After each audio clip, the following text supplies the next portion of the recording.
Well, before we start, I'd like to apologize in advance and warn you that I know very little about typewriters. Please correct me in the comments. You're looking at a Smith-Corona typewriter from 1981. Well, the box, at least.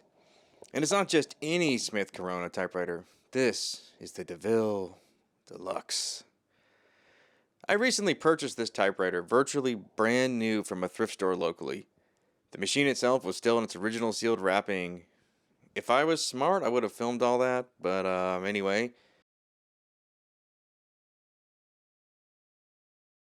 Based on the invoice on the box, this was purchased from a k-mart at Knoxville, Tennessee for $124.97, or $132.47 with tax. I don't have the exact purchase date, but the k-mart inventory tag is dated July 13th, 1981. At this point in time, typewriters had been in use for more than 100 years, and by 1981, electronic typewriters were becoming popular. This typewriter isn't electric, though. It's all manual. Manual typewriters were popular with anyone on the go or just wanted a more simple approach to typing, and that continues to this day. For a lot of people, there's less electronic pieces to break and parts to replace that manual ones don't have. And the portable nature of a manual typewriter made it easy to take to class or carry to work if you owned your own typewriter, versus electronic ones which could be heavier or much larger. And this was the only way to do it until laptops took over years later. Portable word processors existed. They were sort of a computer typewriter hybrid. They were very heavy, and I'm sure lighter ones came out, but I haven't seen them. Did you use one? Let us know in the comments.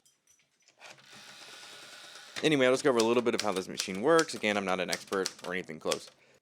Looking at the keyboard, here's the switch to go from black and red on the ink ribbon. This key dislodges the type if the hammers get locked. Here's a familiar @ symbol, older than you thought, huh? And here's the shift button. And this is how it works. It literally shifts the type. If you notice, all the type has 2 characters in each one. By using the shift button, you literally are shifting up and down what one hits the ink. And the ribbon works similar to film with a take up and supply spool. So looking at this keyboard, you might think, how do I change lines? Where's the enter key? Well, the enter key is this lever here called the carriage return lever. And simply push it and change a line. So what else did you get in the case? Here's the manual. Lots of interesting stuff here.